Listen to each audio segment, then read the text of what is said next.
예, 감사합니다. 제가 너무 젊어 보이고 어려 보여서 우리 사회자님께서 이렇게 말씀하신 것 같고요. 예. 저는 지금 뭐 발제자분들이 너무 시간을 잘 맞추셔가지고 제가 긴장하고 있어요. 아, 예, 그래, 예, 알겠습니다. 좀 시간 이렇게 부족하진 않은 사람입니다. 제가 예. 저는 할 말이 많고 말이 많은 사람이라서 어쨌건 최선을 다하고 있습니다. 방금 조준 조사관님께서 보호처분 관련해 가지고 그게 대상청소 개념이 삭제되는 게 당신은 이제 찬성하지만 이게 현실적으로 좀 걱정된다 이제 이런 얘기를 하셨는데 사실 현장에서 볼 때 보호처분이 있으면 절대로 안 됩니다. 왜냐하면 이게 보호처분을 받을 때, 그러니까 이 이제 국가만 보호라고 생각을 하지 아이들은 그렇게 생각을 안 합니다. 그래서 본인들이 처벌을 받는다라고 하는 생각이 있기 때문에 가해자들이 계속 그걸 이용하는 상황들이 많이 노출이 된 거는 뭐 언론도 그렇고 우리는 현장에서 굉장히 많이 봤기 때문에 굉장히 위험한 생각이라는 생각이 한 번 더 들어서 제가 말씀드리기 전에 그 말을 잊어버릴까 봐서 빨리 말씀을 드려야 되겠다 이렇게 생각을 했고요. 아주 구체적으로는 알선 범죄를 했던 여자아이하고 성착취에 이용됐던 아이가 둘이 같이 보호처분에 들어갑니다. 그런데 거기에 위기가 발생합니다. 왜냐하면 나는 성을 팔지는 않았어. 나는 범죄자가 아니야. 나는 깨끗해 너보다. 알선 범죄를 저질렀던 그 착취의 중간 매개자였던 이 아이가 같은 연령대이기 때문에 보호처분을 받았는데 이 아이는 그 보호처분 현장에서 또다시 착취를 합니다. 그래서 이 이제 성착취로 이용당했던 아이는 자기의 비밀이 밝혀질까봐 꼬북 노릇을 계속합니다. 평생 그런 관계들이 유지되는 거죠. 절대로 안 됩니다. 그래서 이제 이 부분에 대해서는 진짜 더 심각하게 고민을 해야 된다. 우리가 탁상에서 얘기하면 절대로 안 된다. 더 많은 사람들을 만나고 더 많은 이야기에 귀 기울여야 한다. 이런 생각을 하고요. 또 저는 이제 우리가 굉장히 중요한 시기를 맞았는데 그러면 그럴수록 더 촘촘히 논의하고 더 준비를 잘해야겠다. 이런 아주 강력한 그 위기감과 동시에 책임감을 느낍니다. 제가 그동안 너무나 말이 많았기 때문에 제가 이제 원고도 길고 그래서 빨리빨리 진행하겠습니다. 그래서 먼저 이제 대표적으로 왜 대상아동 청소년이 삭제가 돼야 되는지에 대한 사례가 두 가지입니다. 2015년 3월에 발생한 성매매에 이용되고 살해된 14세 소녀 살해 사건, 관악구 성착취 사건입니다. 이 사건의 경우에는 보통 그 조건 만남을 통해서 성매매한 경우에는 알선자가 없다고 생각을 합니다. 이 아이들이 소녀들이 자발적으로 성매매를 한다고 생각하는데 역시나 알선 범죄자 3인이 소녀의 배후에 있었습니다.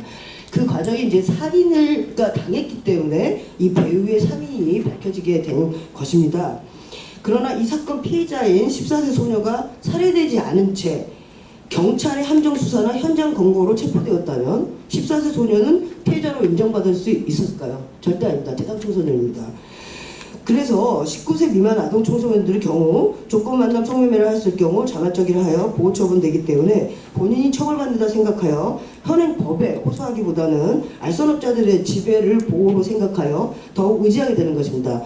그래서 알선업자들은 절대 노출을 안 시켜요. 그리고 이 알선업자들은 아이들이 대부분은 이제 가정폭력이나 이제 아동의 유기 방임 이런 상태에서 집을 탈주해 나오는 아이들이 성매매에 노출되기 때문에 이런 심리적인 갈증들을 아주 잘 활용합니다. 그래서 거의 대부분 연인 관계로 구성을 합니다. 알선업자들이 연인이기 때문에 오빠를 신고할 아이들은 전혀 없어요.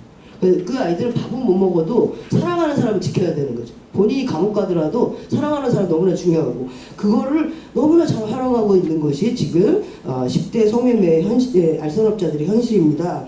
죽어야 비로소 피해자로 인식될 수 있는 상황에서 아동 청소년들이 성매매로부터 벗어나고 싶을 때 법의 호소를 받도록 하기 위해서는 성착취 피해자로 반드시 정의해야 합니다. 두 번째는 그 일명 하은이 사건으로 많이 알려진 사건인데요. 만 13세 지적 장애 아동을 성매수한 가해자를 아동에 대한 침해가 없어 배상할 필요가 없다고 판결한 서울 서부지방법원의 재판부의 판결입니다. 2016년 4월에 있었고요. 이 사건은 이제 발제문과 같은 경로로 현재까지 3년째 저희가 계속 지원하고 있습니다. 이 발제문 워낙 많이 알려져 있는 내용이고 신문에서도 많이 나오고 방송도 했기 때문에 다 넘어가겠습니다. 그런데 지금도 손해배상 청구 소송 계속 진행 중입니다. 최근에 이제 문제가 됐던 손해배상 청구 소송이 지금 서울 서부지방법원입니다. 이 서울 서부지방법원의 두 개의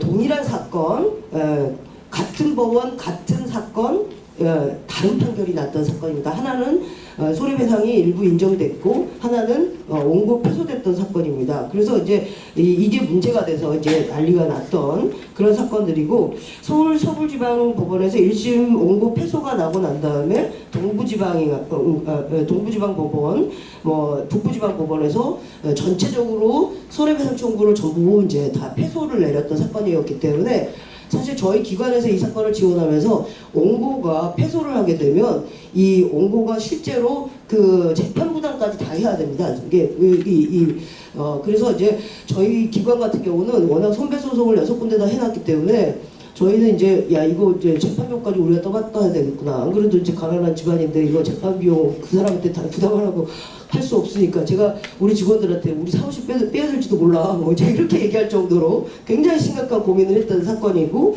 그래서 저희가 이제 서울지방법원 앞에서 뭐 피켓도 하고 뭐 난리를 쳤는데, 이 사건은 현행 아동청소년 대상 성매수 범죄를 바라보는 사회적 인식과 지원체계, 아청법의 문제를 대표적으로 드러내는 사례입니다.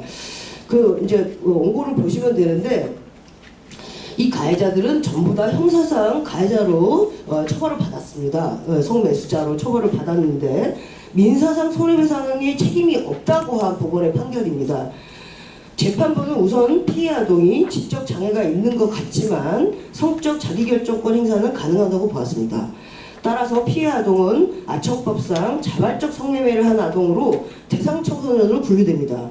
이것의 의미는 아청법상 대상 청소년은 피해 청소년이라고 볼 수 없다는 뜻이 되며, 그럼에도 성매수자가 아청법으로 처벌받은 것은 사회적 법익을 위해서이지 개인 간 피해가 발생했기 때문에 처벌을 받은 것은 아니라고 본 것입니다. 이게 이제 아청법의 대상 청소년의 핵심인데, 그럼으로써 형사상 처벌을 받은 성매수자는 이 피해 아동이라고 불리는 실제로 대상 아동 청소년에게 손해배상을 할 필요가 없다고 판결한 사건입니다.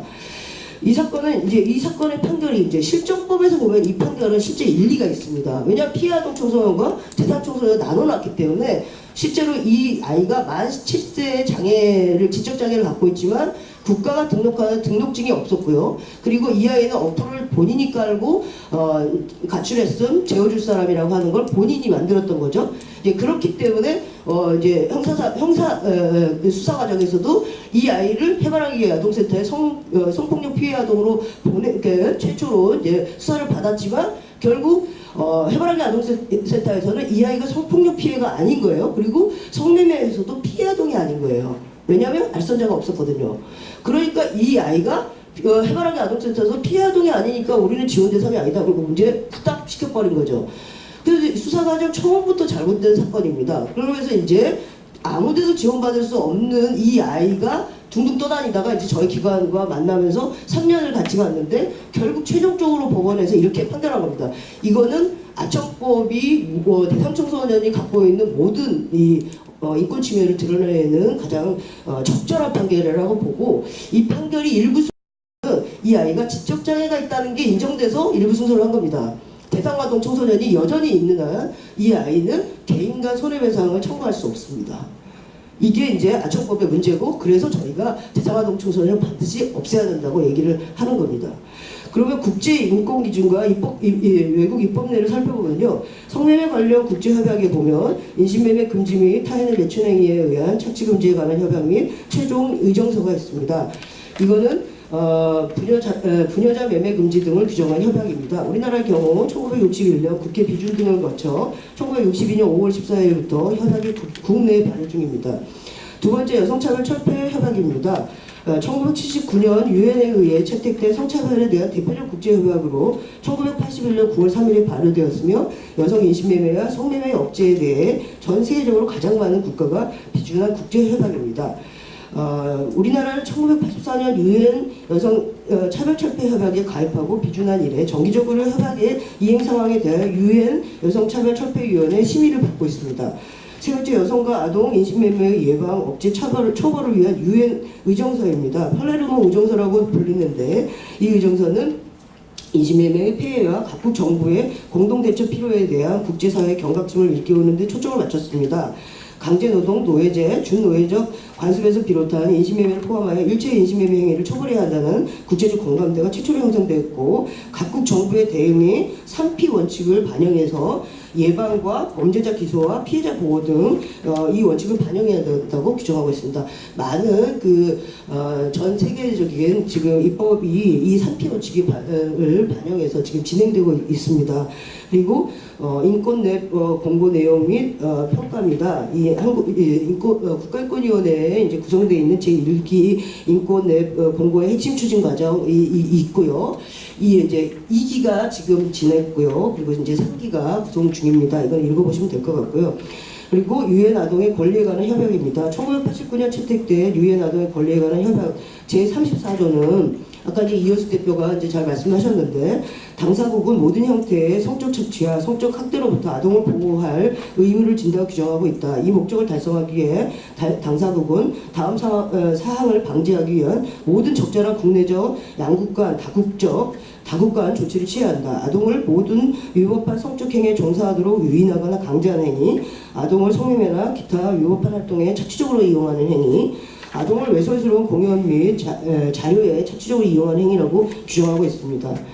선택의정서에서 아동 성매매는 보수와 다른 대가를 받고 아동을 성적 활동에 이용하는 행위로 정의하고 있는데, 이 경우 다른 대가는 돈뿐만 아니라 상품, 문화상품권, 서비스 또는 하은이 사건 같은 경우는 이제 치킨을 얻어 먹었는데 이제 그것 때문에 성폭력이 인정이 안 된 거예요. 이제 그 대가성이 인정됐거든요. 그런데 실제로 검찰에 가갖고 치킨은 대가성이, 그러니까 이제 세 사람의 가해자가 있는데, 성구매자가 있는데 집으로 불러들여서 한 사람은 치킨을 먹인 거예요. 이제 성관계가 끝나고 얘가 배고플까 봐서 치킨을 먹인 사람은 기소가 됩니다. 대가성이 인정이 돼서.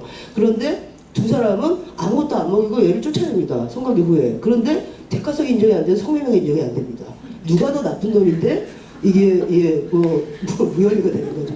이게 정말 너무너무 충격적이었어요. 정말 이게 말이 안 되면서 저희가 이제 항고를 하면서 이제 다시 그 재판이 진행되는데, 저는 너무 재밌었던 게 재판부에 갔는데 이제 판사님이 이제 그 똑같이 변호사가 이제 얘기를 하는 거죠. 대가가 없다. 나는 이제 성관계 후에 우리 자발적으로 눈이 맞았고 성관계 후에 대가를 주지 않았다. 심지어 어떤 한 사람은 아이한테 너 돈 얼마 있니? 그래가지고 돈 주머니에서 10,000원이 있는 거 보고 그 10,000원 너 나 줘. 그리고 지 돈 8,000원 모아가지고 모텔을 갑니다. 그러면서 얘가 나보다 돈 더 많이 냈다고, 그러니까 얘가 나를 좋아한다고 이렇게 얘기를 합니다.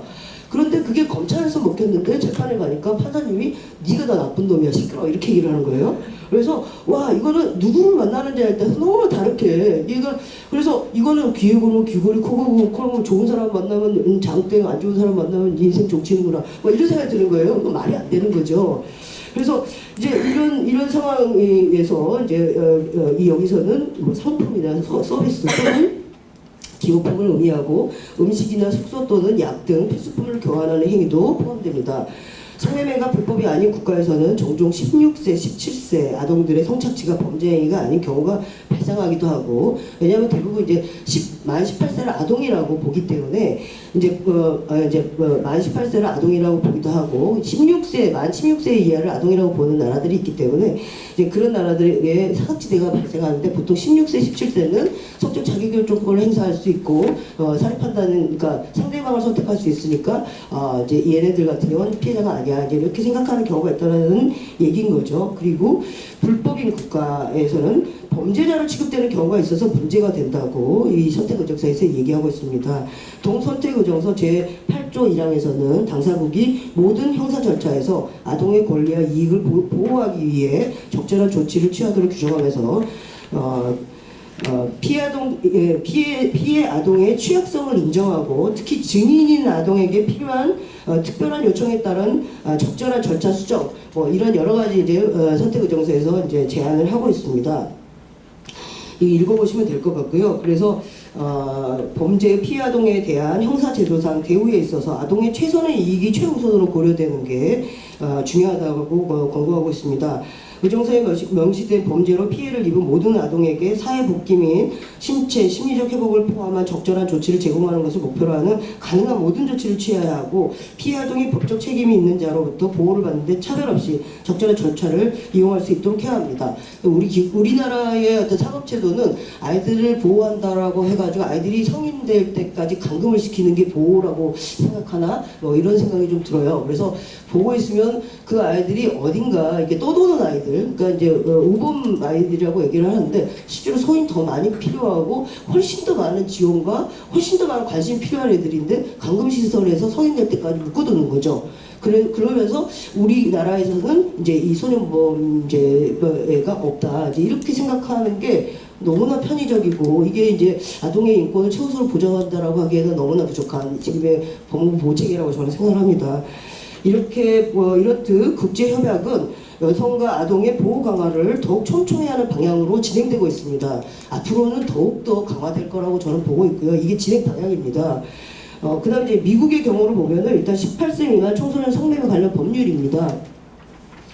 2011년에 발간된 미국의 아동 거래에 대한 복지적 대응책 수립이라고 하는 이제 책자가 있는데요. 미국에서 발행한 아동 청소년 성매매 사건 수는 한 해 약 29만 3천 명에 이르는 것으로 나타나. 미국이 크니까 이제 이 미국은 이러한 아동 청소년 성매매 문제를 국가적 이슈로 간주하고 18세 미만의 청소년 성매매 행위를 근절하기 위해 2011년 3월 16일에 성매매 방지 및 피해자 지원법을 발의합니다.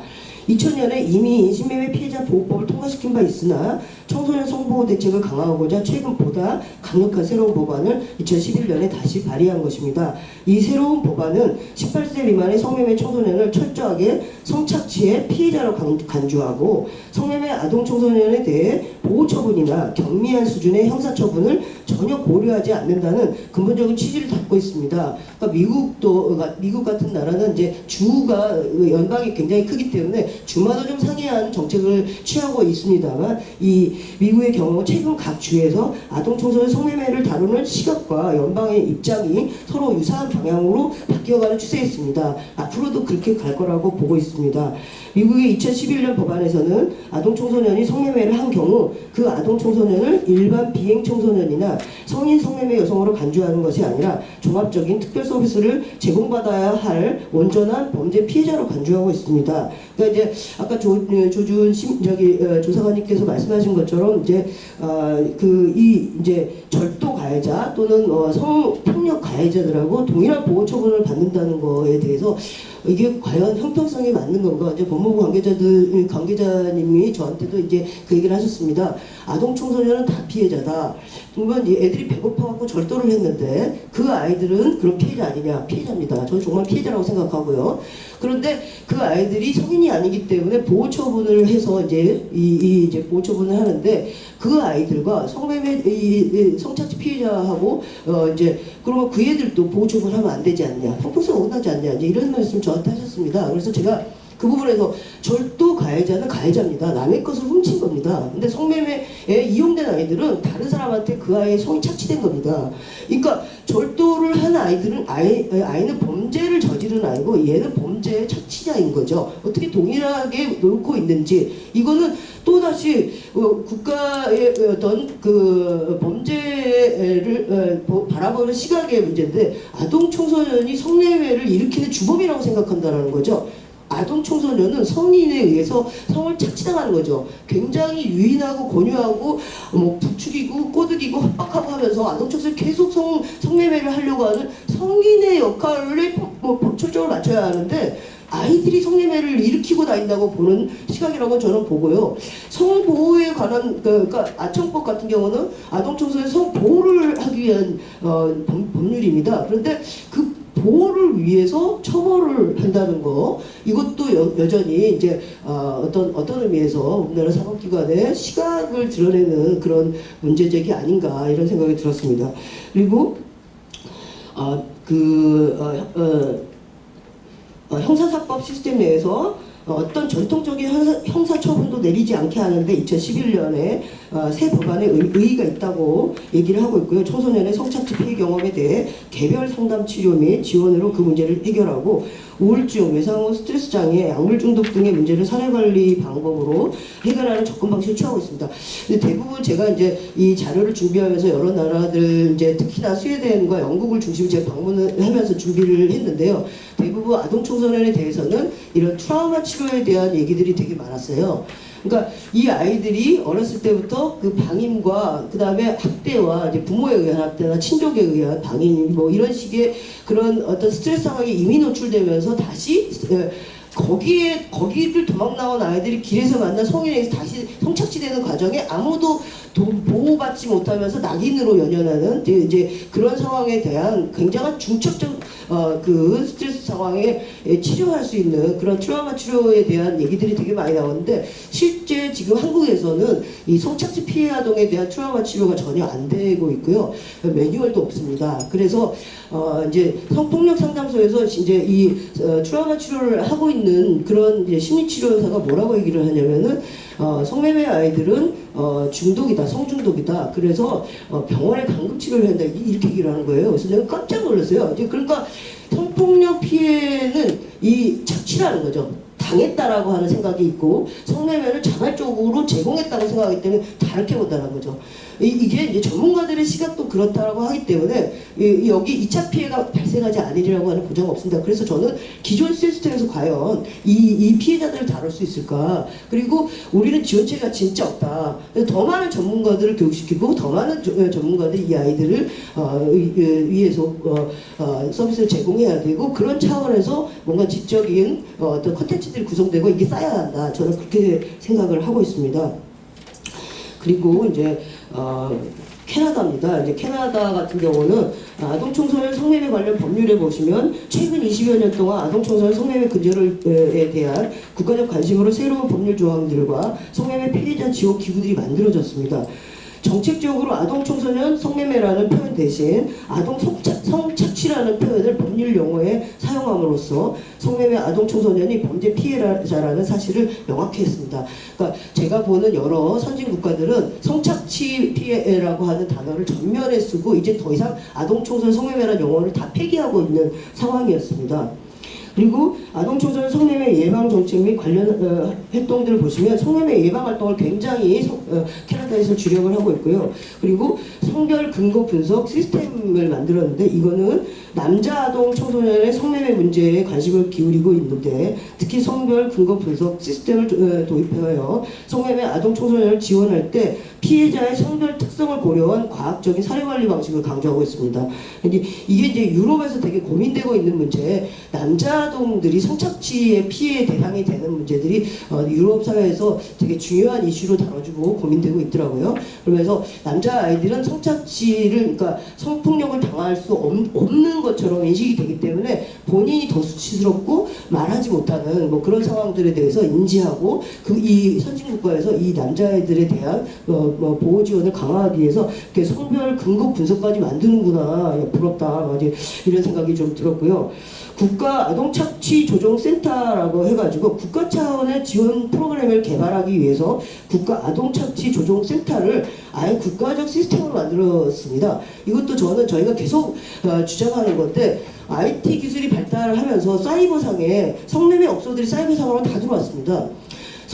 기존의 성매매 현장들 같은 경우는 실제로 부동산에 한계도 있고요. 업소로 유지하는데 운영비도 들고요. 뭐 인건비도 많고 그러니까 실제 성매매 업소가 오프라인 현장에서 이렇게 막 늘어나는 거는 사실은 좀 한계가 있고요. 근데 사이버상에서는 엄청나게 늘어날 수 있다는 거죠.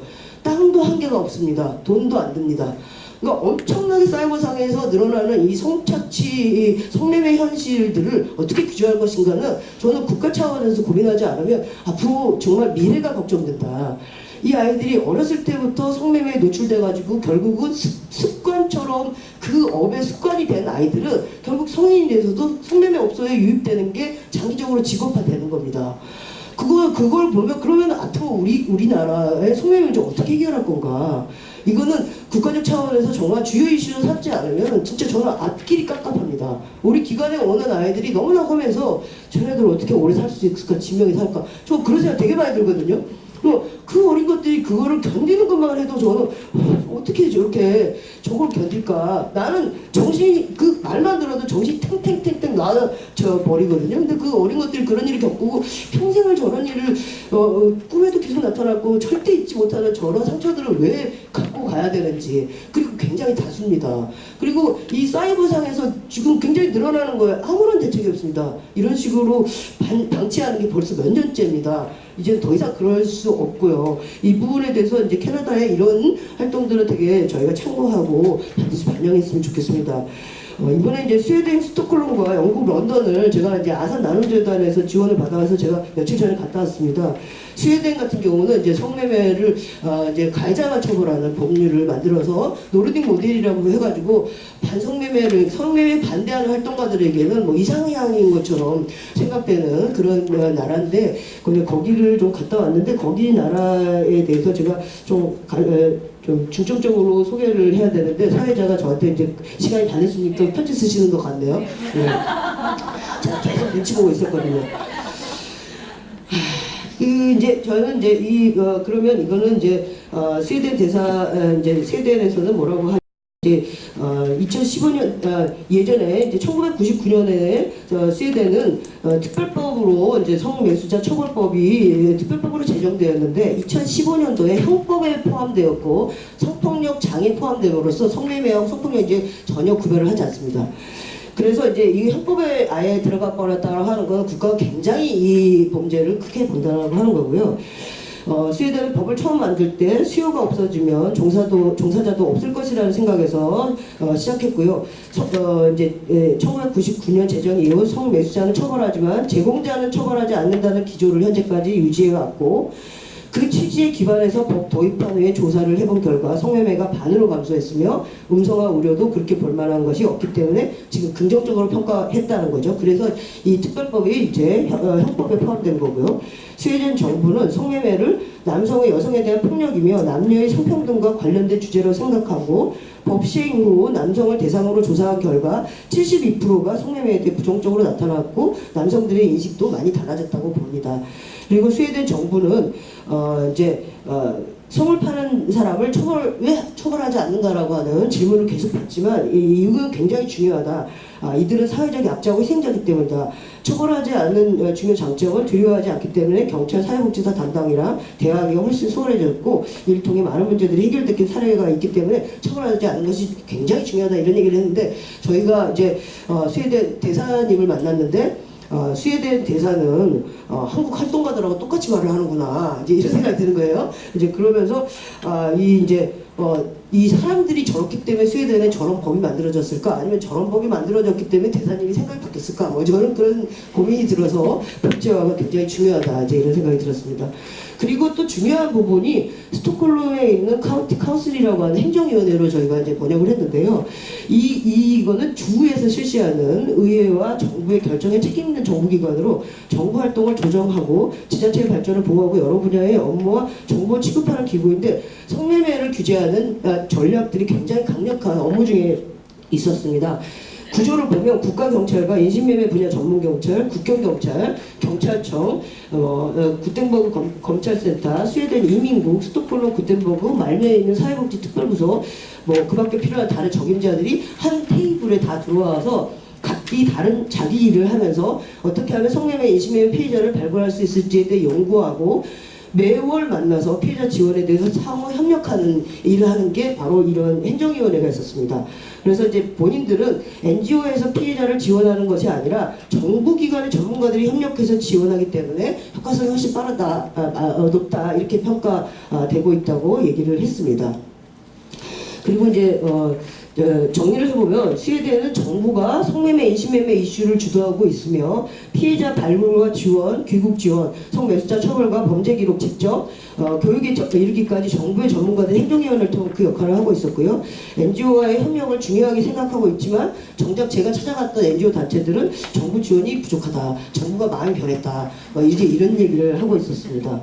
그리고 이제 스웨덴 정부가 2016년도에 스웨덴 정부 성매매에 관련해서 성매매, 인신매매 분야를 다루는 이제 그 정부 각 부처, 외무부, 사회복지부, 법무부, 교육부 등 모두 이 성매매, 인신매매를 비중 있게 다루고 있었고 2016년도에는 스웨덴 사회복지과에서 정부 대응 계획 플랜이 수립되었다고 합니다. 이게 되게 중요한 플랜인 것 같아서 저희가 받아왔고요. 이제 번역을 할 생각입니다.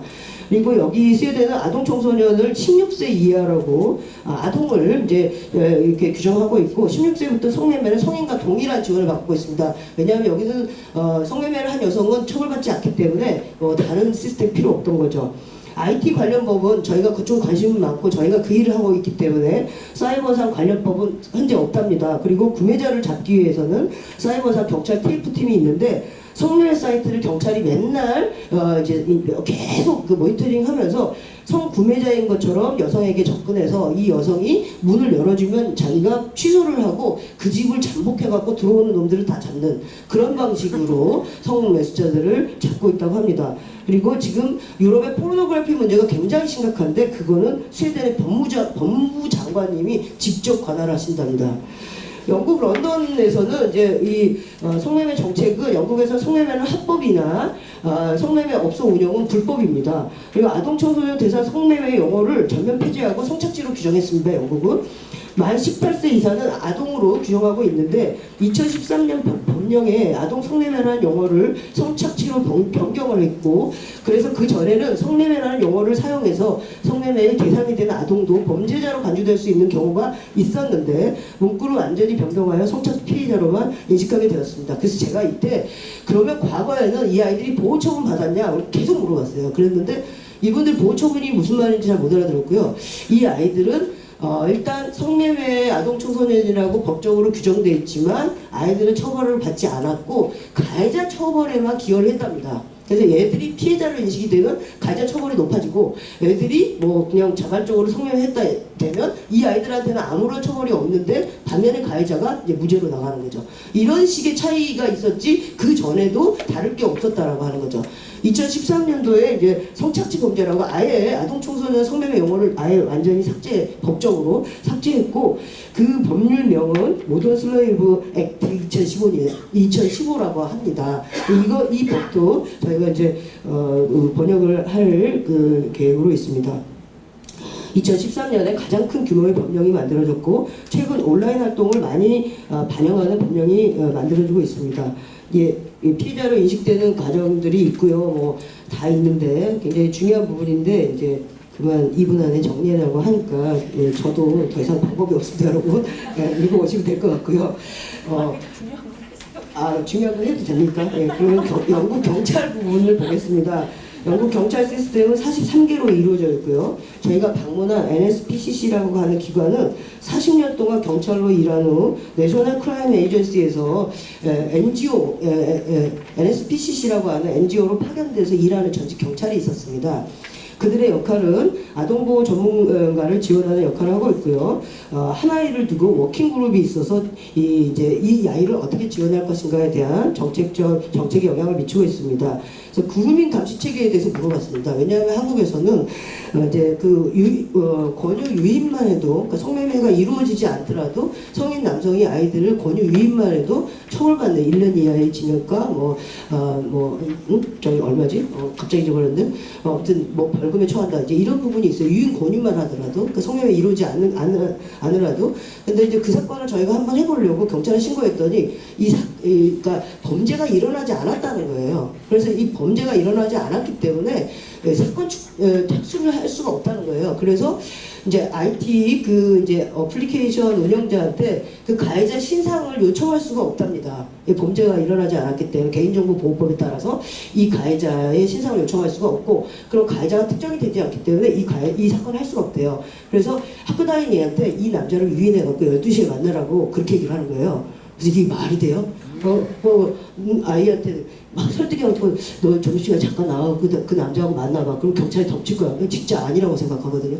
그건 말도 안 되는 얘기고, 그래서 저희가 설득도 안 했지만 그래서 이 사건은 안 됐어요. 그래갖고 이제 이런 상황에서 그러면 도대체 영국의 그루밍은 어떻게 된다는 거야? 이제 그래서 물어봤습니다. 근데 영국 경찰청이 운영하는 CEOP라고 하는 경찰청의 사이버 감시단 같은 그 부서에서 아동들의 성적 이미지를 분석하는 팀이 있답니다. 그거는 그냥 앉아가지고 살색이 몇 프로가 이제 있는지를 분석을 막 하는 거예요. 그래서 이 아동 포르노가 많이 보는 데가 어떤 지역이구나. 이제 이걸 알게 되면 아까 이제 퇴직 경찰관들의 모임인 NCA에 알리고 그 지역에 있는 NCA가 그루밍 범죄자를 체포하는 방식으로 그루밍 시스템이 운영이 된답니다. 그래서 여기는 신고가 없어도 경찰이 자체 모니터링하고 분석해서 진행하고 있고, 동기만 가져도 동기만 있어도 범죄가 없어도 처벌이 가능하다고 합니다. 그러니까 굉장히 정부에서 의지를 가지고 특별한 시스템을 만들어서 실제로 운영하고 있고, 여기에 경찰의 의식이 높은 경찰의 협력이 굉장히 이제 굉장하다, 이제 이런 생각을 했고요. 또 중요한 건 2015년도에 이제 성착취 범죄 피해자로 발견이 됐기 때문에 영국 같은 경우는 이제 아동 보호에 관련해서는 지역에서 이제 지자체에서 이제 사회복지를 하고 이게 전담입니다.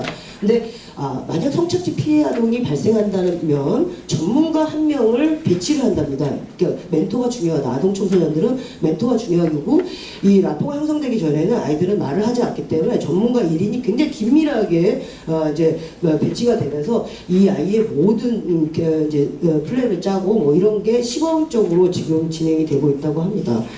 나머지 부분에 대해서 제가 이제 보호지원 체계에 대해서 좀 말씀드리고 싶은 게 많지만 앞에서 말씀하셨기 때문에 이걸로 줄이겠습니다. 고맙습니다.